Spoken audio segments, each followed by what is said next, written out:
You, John Fitzgerald Kennedy, do solemnly swear. I, John Fitzgerald Kennedy, do solemnly swear. That you will faithfully execute the office of President of the United States. That I will faithfully execute the office of President of the United States. And will, to the best of your ability.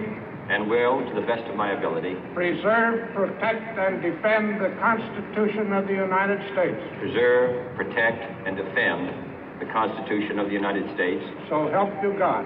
So help me God.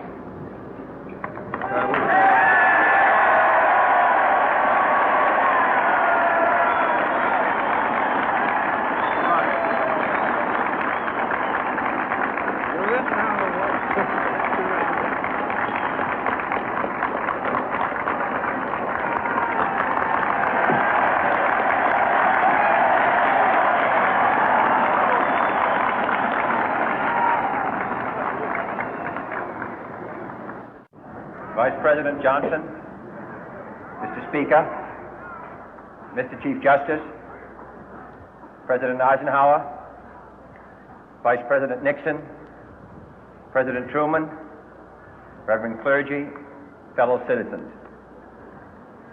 We observe today not a victory of party, but a celebration of freedom, symbolizing an end as well as a beginning, signifying renewal as well as change. For I have sworn before you and Almighty God the same solemn oath our forebears prescribed nearly a century and 3/4 ago. The world is very different now, for man holds in his mortal hands the power to abolish all forms of human poverty and all forms of human life. And yet the same revolutionary beliefs for which our forebears fought are still at issue around the globe.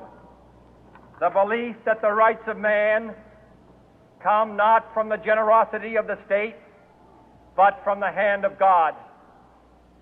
We dare not forget today that we are the heirs of that first revolution.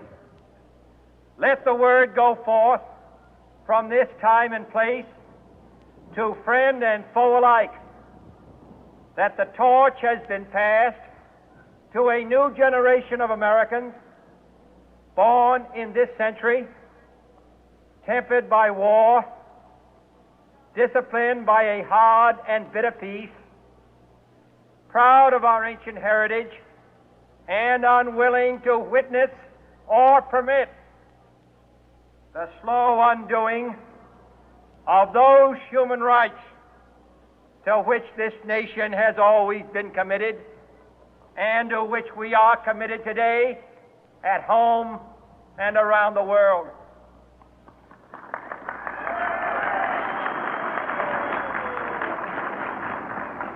Let every nation know, whether it wishes us well or ill, that we shall pay any price, bear any burden, meet any hardship, support any friend, oppose any foe to assure the survival and the success of liberty.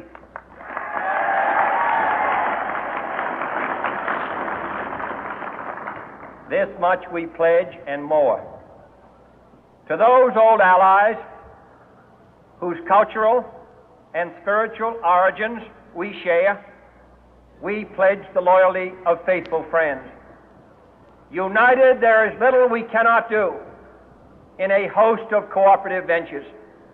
Divided, there is little we can do, for we dare not meet a powerful challenge at odds and split asunder. To those new states whom we welcome to the ranks of the free, we pledge our word that one form of colonial control shall not have passed away merely to be replaced by a far more iron tyranny. We shall not always expect to find them supporting our view, but we shall always hope to find them strongly supporting their own freedom, and to remember that in the past, those who foolishly sought power by riding the back of the tiger ended up inside.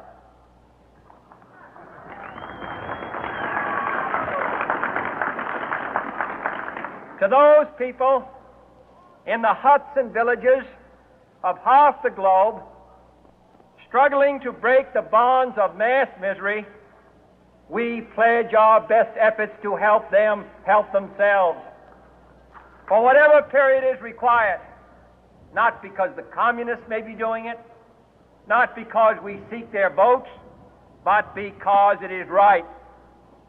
If a free society cannot help the many who are poor, it cannot save the few who are rich.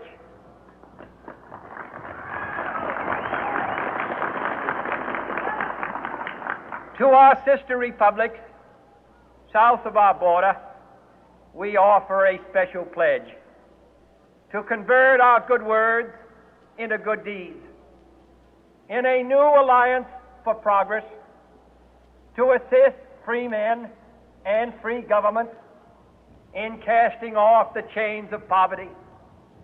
But this peaceful revolution of hope cannot become the prey of hostile powers. Let all our neighbors know that we shall join with them to oppose aggression or subversion anywhere in the Americas. And let every other power know that this hemisphere intends to remain the master of its own house.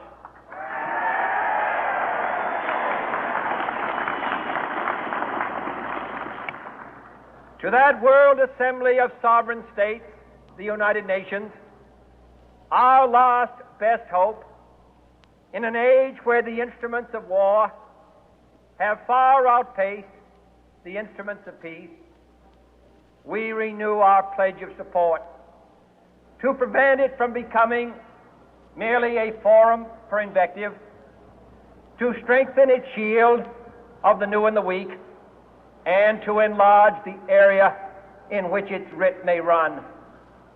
Finally, to those nations who would make themselves our adversary, we offer not a pledge, but a request that both sides begin anew the quest for peace.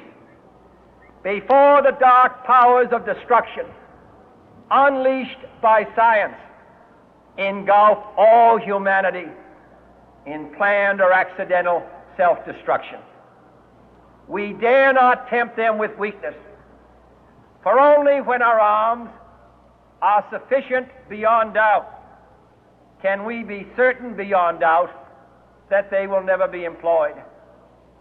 But neither can two great and powerful groups of nations take comfort from our present course, both sides overburdened by the cost of modern weapons, both rightly alarmed by the steady spread of the deadly atom, yet both racing to alter that uncertain balance of terror that stays the hand of mankind's final war. So let us begin anew, remembering on both sides that civility is not a sign of weakness, and sincerity is always subject to proof.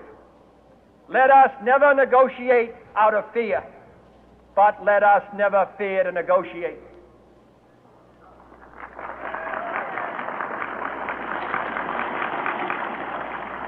Let both sides explore what problems unite us, instead of belaboring those problems which divide us.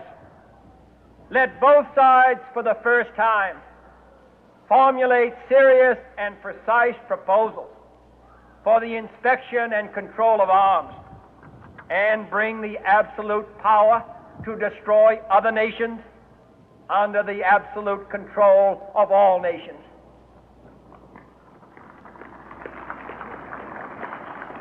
Let both sides seek to invoke the wonders of science instead of its terrors. Together, let us explore the stars, conquer the deserts, eradicate disease, tap the ocean depths, and encourage the arts and commerce. Let both sides unite to heed in all corners of the earth the command of Isaiah to undo the heavy burden and let the oppressed go free. And if a beachhead of cooperation may push back the jungle of suspicion, let both sides join in creating a new endeavor, not a new balance of power, but a new world of law, where the strong are just and the weak secure and the peace preserved. All this will not be finished in the first 100 days, nor will it be finished in the first 1,000 days, nor in the life of this administration, nor even perhaps in our lifetime on this planet. But let us begin.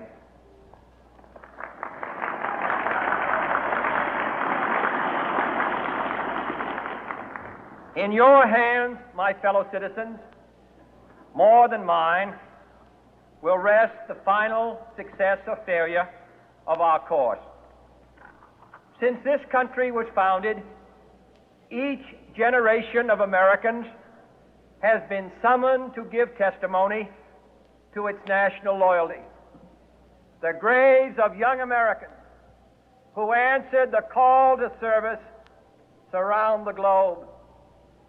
Now the trumpet summons us again, not as a call to bear arms, though arms we need, not as a call to battle, though in battle we are, but a call to bear the burden of a long twilight struggle, year in and year out, rejoicing in hope, patient in tribulation, a struggle against the common enemies of man, tyranny,